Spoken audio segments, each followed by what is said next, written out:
I have with me a guest today. I listen to him all the time. And then I recently got the opportunity to be on a radio show with him. And while we were all talking about different issues, I thought, wow, I'm so impressed by this guy. I know that you will be too. So I had to bring him on the show. Lieutenant Joe Pangaro, welcome to the show. Thank you very much, Betsy. It's a pleasure to be here. So, Lieutenant, I'm going to ask you what I ask every cop that comes on the show. Why'd you become a cop? I thought about that over my whole career. I didn't really think about being a police officer early on in my life. I was going to be a musician, a rock and roll guy, an electrician like my dad or whatever. My father passed very early in my life when he was a young man. Terrible incident. And I started to figure out, well, what is it I can do in the world that would make a difference? I got married, and I remember yelling at the news, being so upset with what was going on. And my wife says, listen, instead of sitting there yelling, why don't you do something about it? And I said, you're right. What can I do? And I started to research where maybe I could make a difference. And I said, law enforcement. I think I could make a difference there. So I applied to a couple of places and I got hired. Next thing you know, I'm in uniform and I'm out in the world and I'm spending the entire career trying to do the right thing and help people. It was very, very satisfying. So, early on into your career, you obviously became interested in training, and like me, and so you now continue to train law enforcement. Talk about what that is like to travel around and train. And you don't just train law enforcement; you have now branched out in your retirement and are involved in schools, and you're a security expert. I want people to understand your incredible expertise. Well, I appreciate that. When I retired, I had already started Pangaro Training, which is my training company. I started with 2 classes. In the course of my career, I went from patrol to the detective bureau. I spent most of my career in investigations. And during that time, I was lucky enough to be trained by the FBI as a hostage crisis negotiator. And I got on the county team, and I was one of the negotiators when anything would happen in our county. And I found that I absolutely loved that. That was really great. The other thing I did is we did a lot of narcotics work in our detective bureau. And I said, I sat through classes, as most of us in law enforcement do, is that we sit through these classes and you kind of melt in your seat because not every instructor is exciting or a good speaker or can bring out the information you need. And I would sit there and say, there's got to be something better than this. So when I was thinking about it, my wife says to me, hey, why don't you teach? You teach for the police academy. I go in and I teach the recruits and some in-service classes for some topics I was good at. And she says, put out your own shingle. So I thought about it, and we started with 2 classes, which is a crisis intervention for law enforcement using role players, which is really awesome because then they have to interact with people. And then we did a 4-day narcotics class that's all role player based called Hyperdrive. And I take them out and they have to find a suspect and follow people around and get out of the car and go buy drugs from people. And then we do a raid on the last day. And it was so much fun. And the reviews were so good because it was what I always hoped training would be. And I always kept that in the back of my mind. You're sitting in that chair. What do you want from the instructor? So I tried to do that. Well, that's blossomed into over 51 titles that we teach throughout the course of the year. We have a spring session and a fall session. I have other instructors that come in because I only teach things that I have an expertise in. And I'm not going to tell people, things that I'm not really perfect at. So I bring in other instructors who are really good at other topics. And it's been a fulfilling part of my career. Well, after I retired, we had a moving business, teaching all the time. I was loving it. I started writing books, and that was really fun. And then 2020 came along, and the COVID pandemic, and basically the world shut down, and I had to find a way to keep going. So just like we're talking here, we went online. And now I teach officers from all across the country. They come online, and I feel bad for the California guys and girls because they got to get up really early because we're on the East Coast. But that's been a great experience, and that's what I've enjoyed about doing is being able to pass on what I know to the next generation of law enforcement because I had great men and women who took me under their wing, They told me when I did good stuff, but more importantly, they told me when I wasn't right. I didn't do the right thing. And it helped me to become better. And I feel like I'm closing that circle. I'm sure you as a trainer, you know that you close that circle to the people who came before you. And now you're passing on your whole career's worth of experience to help them be better. And that's been great to talk to cops from all over the country. Well, and you're right. You found out the same thing I did. Just because you can do it really well doesn't mean you can teach it really well. And it does take a special talent and a special desire to stand up in front of your peers. You know, you have to have a pretty thick skin to stand up in front of your peers Yes. and talk about your own profession. Absolutely. And I never mind. And I tell my students, anybody that stands in front of you, the first question you should ask is, why would I listen to this person? Because we know that some people are assigned to do something and then they go to teach it and they don't have that depth of experience. They know the words, but they don't really have the experience to go. So I tell a lot of stories in my training, and the stories do a couple things. First of all, everybody likes stories.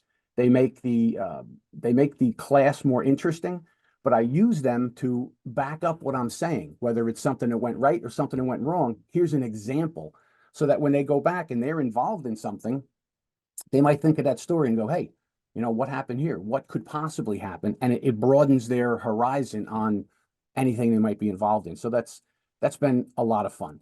So, Joe, in addition to uh, training your peers, I mean, you really branched out into media. You are a podcaster.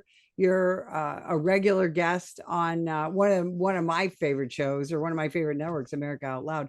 Um, Again, a talent that not everybody has. How did that begin? And talk about some of the things that you're trying to get across to just your regular listening and viewing audience. Sure. The the interesting part of getting involved in all this, I used to drive back and forth to work and I would have these monologues that running in my head about the news. And I would think about it and I would say, if I ever had a chance to say this, this is what I would say. And, you don't know in life when are you going to get to say certain things. And I was on a program and I forget what program it was, but somehow or other that involved me getting connected with America Out Loud. And that was really my first opportunity. Prior to that, I had written to about 20 local newspapers. And I said, hey, listen, I'm a law enforcement officer, and I think I have a column in me. I think I can tell people what it's like, the real side of being a law enforcement officer, not what we think they are or how they feel. And I'll just tell the truth about everything about law enforcement. And I had one editor in Asbury Park come back to me and say, that sounds like a great idea. Send me some columns. So I sent them, and that ran for 3 or 4 years. I wrote a couple of articles on police suicide that ended up in the FBI magazine, which was a really great thrill for me. I wanted to be a writer. And then somehow or other, I came across America Out Loud, and I went on a couple of panels as Lieutenant Joe.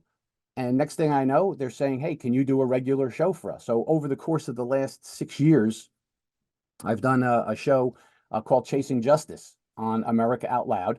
And we've now moved to podcast to get more content out, which is great. In the meantime, I'm sitting here saying, okay, how do you do this? How do you learn to do this? When you have to stand up in front of people and you have to talk to them, the greatest fear of all humanity is talking to people. I had a gift that my mother used to call the gift of gab, which made me a good investigator, that I could speak to a doctor in one thing about criminal activity and then go talk to a street person about crime. And you start to learn we're all just people, and you connect to people on a human level. And I found if I just came out and I was honest, and I told my experience, my stories really helped, that I eliminated all of the things that people do when they become public speakers. They and ah, and they stagger around. And I started to develop that. And the next natural step was America Out Loud says, we want you to do this show. So I started doing it. And I love doing it. I love being able to have that ability to express myself. Well, the podcast you see behind me, the Blue Heart podcast, that was created for the men and women of law enforcement. And I tell stories. We have a thing called Tales from the Road, where I talk about real cases that we worked. I have guests on to talk about the things that the men and women out there doing it every day have to experience and what it's like for them. Gives them a voice. Well, you talked about other things I do.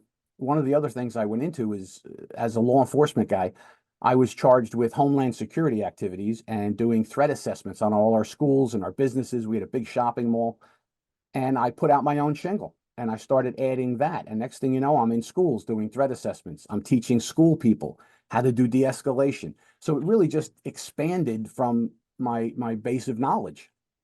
And I write a lot. Campus Safety Magazine asked me to be a part of their team, which is unbelievable. Like, all of a sudden you're part of these important groups that have a voice. And I guess I figure, as a retired person, I could do anything with my time now. I could do anything. But by doing this kind of stuff, safety and security, police, helping whoever I can help, is a way to give back that really is satisfying, and it's important. If you have a skill, you should pass it on to other people, is what I always thought. And that's how I got involved in all these podcasts. I do one for schools called Hope is Not a Tactic, because the schools need a lot of help on keeping themselves safe and secure, even after all these years of these events. So that's kind of where I come to you from. In the last 4 years, we've just seen this incredible demonization of the American law enforcement officer, of our profession, and our brothers and sisters. The kind of things that you do are really trying to humanize law enforcement. What do you see as the answer to being able to go back and humanizing police officers for the general public? That's a very interesting question. One of the things that I guess people come to me, I have a lot of civilian friends, like we all do. And one of my friends, very good friend, he's a very big supporter of law and order. He's, very patriotic kind of guy. He's a good guy. And he comes to me and he goes, why are the cops worrying about these little things and bothering, regular people? Why don't they go do, the thing we hear all the time? Why don't they go after criminals? And in the town that we're in, it's a small town. It's very nice. I think the big thing in the town was there's a dock where all the kids hang out and they listen to music and they do whatever. And a couple kids were down there drinking some beers, and like 9 cop cars show up and all the kids get arrested for beer, and the whole community was upset. And he goes, now, why do they have to do that? We love the cops, but now we're annoyed with them. And I said, do you understand why they do that? And his answer was, yeah, because that's their job. That's what they're supposed to do. And then I started to explain to him the reality of being a law enforcement officer is you're a caretaker for that community. You worry about everything. That kid you stopped with those beers seems like a minor thing, but that kid could have driven home and crashed a car, could have got a DWI, could have had all kinds of problems. So you're a guider, you're a community person as law enforcement. And I think that was the purpose of my column originally. Behind the badge is what I called it. This is what it's like, the heartbeat of a law enforcement officer. Why do we do the things that we do? And he has really come a long way, just through conversations that, cops are just people. They're just human beings that want to do the right thing. They get into the job. Of course, you have some bad eggs, and we got to get rid of them. But the huge majority of the cops in America are just good men and women who want to do the right thing, kind of along the same way that I came along. Okay, there's something I can do, right, to do the right thing. And I think that messaging that however we can, when we can, like I see now on social media, I forget what the site is called, but they show you good, decent things that people do.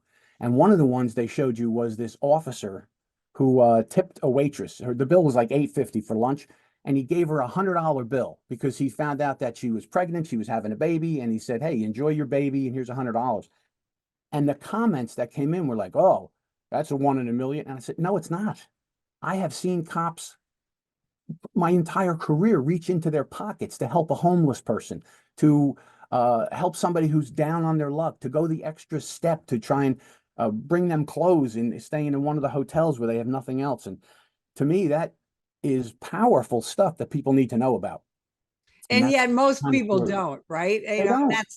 They That's one don't. of the things that police leadership needs to do is tout those stories, put those stories out there on social media, and let people know the day-to-day great stuff their cops are doing. But one of the things is cops are so self-effacing that a lot of times they do things like that and they don't tell anybody. Yep, I'll tell you, you're absolutely right. There was an officer I worked with, great guy, was a patrolman his whole life, loved being a patrol officer.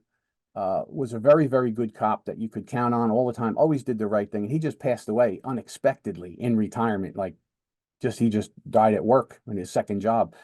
And I remember an incident with him. We got called. I was a young cop, and we get called to the strip mall, and in the back, we got a call that there was a bum in the back of the building causing trouble. So we go back there, and there was this homeless guy back there, and he was digging through dumpsters to get food.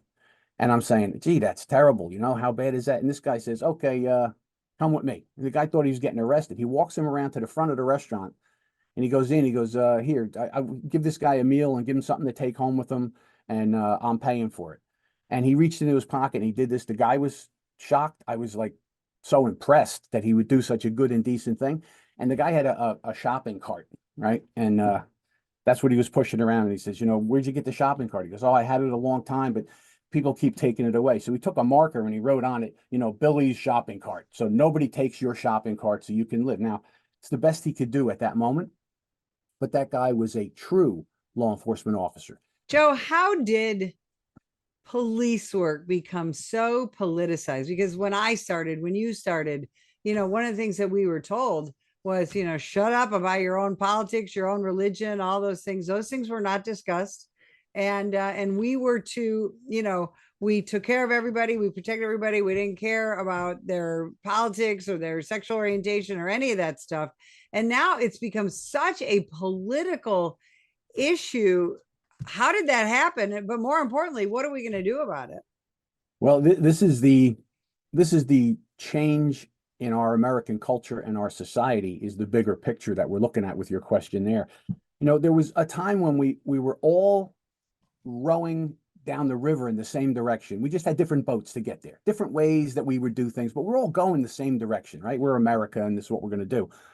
Well, over the course of time, we've changed. We're not just going down the river in different boats, we're going in different directions.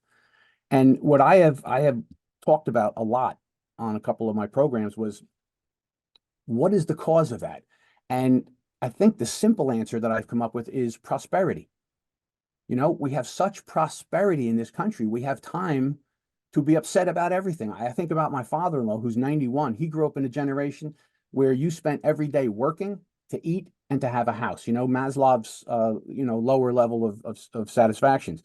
They didn't have time for anything else. But as we went through the 50s and the 60s, and now we have all this spare time, we have abundance of food, we have everything that you could, and I know not everybody, but the world, you don't go hungry if you don't want to go hungry in America. And that prosperity has led us to challenge what brought us here. Now, over the course of time in our country, we know there were bad things that happened, and we are changing them as we go, as we become more enlightened about reality. Just like you said, it doesn't matter who loves who cares about any of that. Are you good and decent people? And are we doing the right thing and going in the right direction, right, for our communities? And I think that's where this schism between how we get there and what it means to be an American or what it means to be a part of your community has changed. And we have a lot of really strange ideas that happen. And that's where you see the attacks on police. Now, I get it. Police brutality is a bad thing.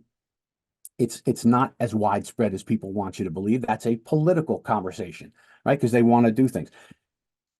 When we see, and I think the turn for me was when I saw many communities take resisting arrest charges from felonies and turn them into disorderly persons, and then they get dismissed. What you've basically said is you don't have to listen to law enforcement. And I get it. People have a right to know, why am I being stopped? What am I being arrested? Of course they do.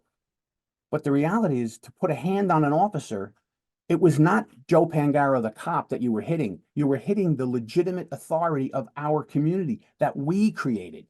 That's why we have laws. We all agreed we need laws so people don't go wild. We can have a nice life without chaos. And when you hit a law enforcement officer, it's not me, the guy behind the badge. It's the authority that we have all set up for our country so that we can live a good, decent life. When you take that away, if they're willing to hit a cop, they will punch a civilian, as we see all the time. We see these things happen. So when you start to lower the standards, doesn't mean there aren't things that can't be changed, can't be fixed, that we can't look at and say, what do we want our law enforcement officers to do? I've been saying that for a really long time. What do we expect out of our cops? Maybe we need to change some of the expectations of what police do. But at the same time, if there's not respect for law enforcement, there's not respect for law and order. And then we see what happens. We're living it right now when this whole, you can talk back to the cop, you can punch the cop, you can hit the cop. You don't have to be arrested if you don't want to be arrested. That has created this atmosphere where we now see lawlessness everywhere. People are, the police show up and nobody cares. You order them back and they don't come back. I like protest. I think it's good. Peaceful protest. Once it gets into damage or hurting somebody, that has to be stopped for the good of everyone, right? And nobody listens anymore because they don't have to listen. I think that's incredibly well said. Joe, where can people find you, the podcasts, your articles, and where can they follow you on social media? That's great. I really appreciate that. So you can go to pangarotraining.com. That's our website. You can find me, my books. I have 2 books out right now. One is the investigation about how to investigate a major homicide that I investigated, and I teach using that story. And then the interview, and they're both from Blue 360 Media.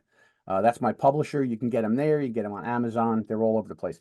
The podcast is on YouTube. It's the Blue Heart Webcast. So I think it's at Blue Heart Webcast, and you can go there. There's lots of video interviews. And then audio for people who just like to listen on their phone or whatever. You can go to jpangaro.podbean.com and you'll find our police podcast there. So I do a simulcast. One's audio and video. Where else? Where else can you find me? The Blue You are Magazine. everywhere. I have a lot of energy to put it out there. So I write for the Blue Magazine also, which is a nationwide police magazine. Well, Joe, I got to tell you, we appreciate your energy and your enthusiasm and all you do, not just for the American law enforcement officer, but for this great nation. And we're so glad you spent some time with us today. And if you would like more information about the National Police Association, visit us at nationalpolice.org.